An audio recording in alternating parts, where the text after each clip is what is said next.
중국의 그 고전인 삼국지를 보면 그 소설 내에서 정말 수많은 영웅 호걸들이 등장합니다. 그들은 각자 자기의 주인을 모시고 치열하게 싸웠습니다. 자기 주군을 이제 왕으로 모시려고 이렇게 치열하게 싸웠는데 결국 최종적으로 승리한 나라는 하나뿐입니다. 이제 위나라만 이 승리를 했고, 그래서 최종 승리에 공헌한 그런 보상을 받은 사람들도 이제 위나라를 섬긴 그런 사람들 뿐이었습니다. 그 삶이 성공을 하게 되려면 선택을 잘 해야 합니다. 나발과의 사건 바로 직전에 이제 다윗이 동굴에서 사울을 살려줬습니다. 그래서 한동안 사울의 추격이 뜸했어요. 그래서 이제 사울이 더 이상 다윗을 쫓아다니는 것이 그만하지 않았을까 그렇게 생각을 했는데 사울이 또다시 다윗을 끈질기게 추격을 하기 시작을 했습니다. 우리 본문 1절 말씀 같이 한번 보실까요? 1절 말씀 같이 보시겠습니다. 시작. 10사람이 기브아에 와서 사울에게 말하여 이르되 다윗이 광야 앞 하길라 산에 숨지 아니하였나이까 하매. 자, 지난 사무엘상 23장에서 다윗을 사울에게 제보한 사람들이 있었습니다. 바로 10사람들인데 오늘 1절에도 그들이 나와 있죠. 이들은 다윗의 동족이었으면서도 오히려 다윗의 거취를 사울에게 제보를 합니다. 지난번에도 제보했고 오늘 본문 말씀에도 제보하고 있어요. 자, 이것은 정말 이 본문 바로 앞에 보면은 이제 나발과의 사건이 있는데 이때 그 아비가일의 모습과 굉장히 대조적이에요. 이 아비가일은 여인으로서 뭐 그 시절에 뭐 교육을 얼마나 받았겠고 또 얼마나 그가 세상에 대해서 많이 알았겠습니까마는 소외받는 여인 계층이었으니까요. 그럼에도 그녀가 하나님께서 다윗을 택하셨다는 것을 알고 그리고 자신도 다윗을 택하는 그런 지혜로운 여인으로서의 모습을 보여줬죠. 그런데 이 오늘 본문을 시작하자마자 나오는 이 10사람들은 계속해서 사울을 선택을 하고 있습니다. 사울이야말로 이제 자신들의 안위를 지켜줄 것이라고 그렇게 생각을 하였던 것이죠. 그런데 그들의 선택은 어떤 선택이었는가? 결론적으로는 어리석은 선택이 되었습니다. 또 본문에는 또 잘못되고 어리석은 선택을 한 다른 사람들도 나와 있습니다. 우리 본문 2절 같이 한번 보시죠. 자, 2절 말씀 우리 같이 읽겠습니다. 시작. 사울이 일어나 십 광야에서 다윗을 찾으려고 이스라엘에서 택한 사람 3,000명과 함께 십 광야로 내려가서.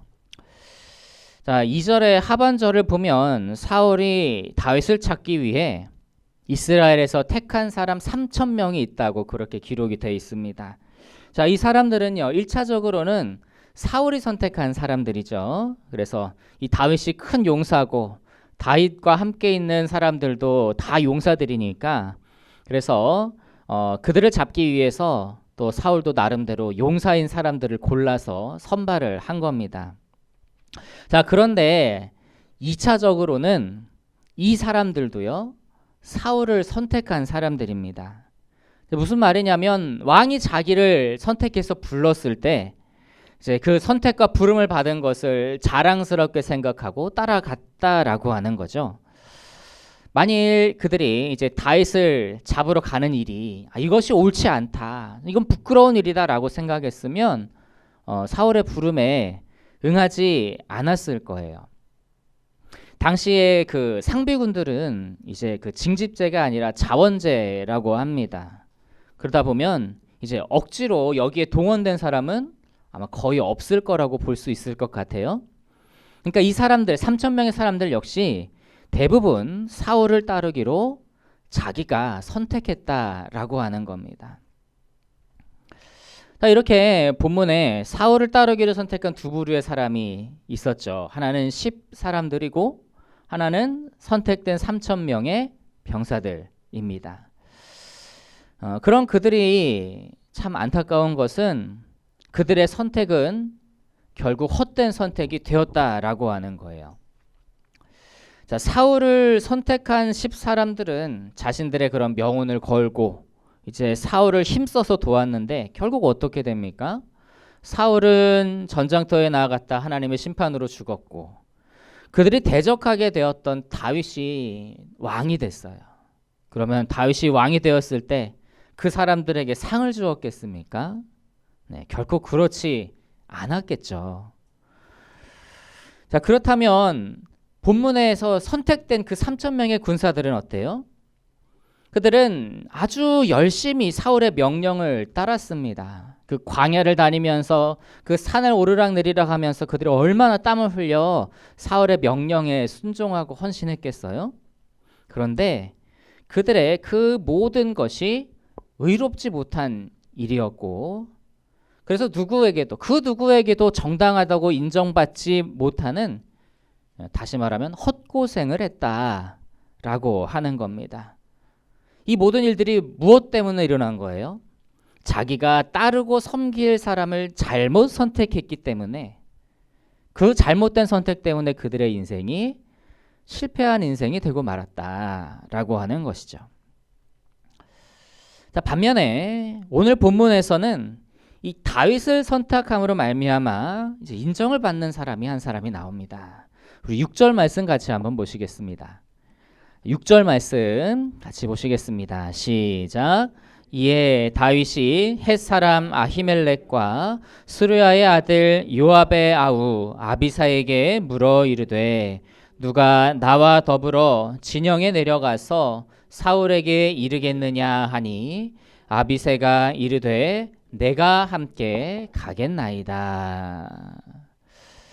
이 본문에 보면 이 스루야의 아들 요압의 아우 아비새라고 하는 사람이 나옵니다.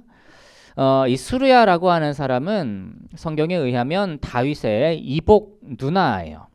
그래서 스루야의 아들들인 요압, 그리고 아비새, 또 아사엘이라고도 있는데 그 형제는 다윗에게 이제 조카죠. 그 형제들이요 다윗 밑에서 아주 많은 활약을 했습니다. 다윗의 가족이니까 다윗을 따르는 게 당연하지 않냐라고 그렇게 생각할 수도 있는데 그들이 다윗을 따랐던 것이요 다윗이 가장 어려울 때부터 그들은 다윗의 곁에 있었어요. 만약 그들이 고생하기 싫었다면, 다윗을 따르기 싫었다면 그냥 어디 조용한 데 가서 쥐 죽은 듯이 살 수도 있는 거예요. 그거는 선택이니까요. 그러니까 그들이 다윗을 따르고 있는 거는 자기들의 의지로 다윗을 선택했다는 겁니다. 자, 그리고 이 본문에서 다윗이 사울에게 내려가려고 해요. 그래서 사울에게 몰래 이제 다녀오려고 하는데 이 3,000명의 군사들이 둘러싸고 있는데 그것을 뚫고 사울에게로 가는 게 얼마나 위험합니까? 그런데 그런 사울에게 내려갈 때에 누가 나와 함께 가겠느냐 하니까 아비새가 내가 가겠다고 그렇게 나서서 이야기하고 있죠. 정말 그가 마음을 다윗에게 충성하기로, 자기 삶을 완전히 다윗에게 다 드리기로 결정을 하고 다윗을 선택했다, 그런 사람인 거죠. 자, 이렇게 다윗을 따르고 선택한 아비새에 대해서 역사가 그를 어떻게 평가를 하고 있는가가 이후에 나와요. 우리 사무엘하 23장 18절과 19절을 같이 한번 찾아보시겠습니다. 사무엘하 23장 18절과 19절 말씀 우리 같이 한번 읽어보시겠습니다. 시작. 또 스루야의 아들 요압의 아우 아비새이니 그는 그 세 사람의 우두머리라. 그가 그의 창을 들어 300명을 죽이고 세 사람 중에 이름을 얻었으니 그는 세 사람 중에 가장 존귀한 자가 아니냐. 그가 그들의 우두머리가 되었으나 그러나 첫 세 사람에게는 미치지 못하였더라. 이 역사는 다윗 밑에서 활약한 아비새를 높이 평가하고 있어요. 그 19절에서 말하는 그 첫 세 사람 있죠. 그들은 다윗의 부하들 중에 가장 용맹한 사람 셋을 말합니다. 다윗은 용사였고 그래서 그를 따르는 용사가 아주 많았거든요. 그래서 사실 이 첫 세 사람은 정말 대단한 사람들이고 그 바로 뒤에 언급되는 것도 굉장히 대단한 거예요. 그리고 그 바로 뒤에 세 사람이 언급되는데 아비새는 그 세 사람 중에서 우두머리입니다. 그러니까 그가 정말 존귀한 자로 이렇게 평가를 받게 되는 거죠. 만약 아비새의 선택이 잘못된 선택이었다면 그가 자기 젊음을 다 불태우고 자기 평생을 바쳐서 헌신한 것이 이렇게 인정받지 못했을 거예요. 아마 역사 어디에서도 찾아볼 수 없는 그런 헛고생이 되었을 수 있겠죠. 하지만 아비새가 자기가 충성하고 따를 그 사람을 아주 바르게 잘 선택을 했기 때문에 그의 수고가 빛을 발할 수가 있었고요. 역사에도 기록이 남아서 대대로 그가 인정받는 그런 성공한 사람이 될 수가 있었던 겁니다. 여러분, 이처럼 누구를 선택하여서 따를지의 그 문제는 매우 중요한 문제입니다. 여러분은 누구를 선택하고 누구를 따르고 계십니까? 신분제가 없어진 이 시대에서 누구를 선택하고 따르느냐는 질문이 좀 어색하게 들릴 수 있는데 우리 모두는 누군가를 선택을 하게 되고요. 그를 주인으로 모시고 그를 따르도록 되어 있습니다. 우리가 선택할 수 있는 주인은 둘 중 하나예요. 하나는 여호와 하나님이시고 다른 하나는 마귀 사탄입니다. 모든 인생은 하나님 아니면 마귀를 주인으로 섬기게 되어 있고 그리고 이에서 자유로울 수 있는 사람은 없습니다.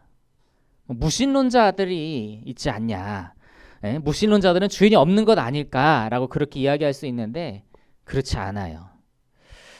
그들은 하나님을 주인으로 섬기지 못하게 하는 그 마귀의 다스림을 받고 있는 겁니다. 그 기독교 변증가로 유명한 그 C.S. 루이스라는 사람이 있는데 그의 그 책 스크루테이프의 편지라는 저서에서 이런 이야기를 남겼어요.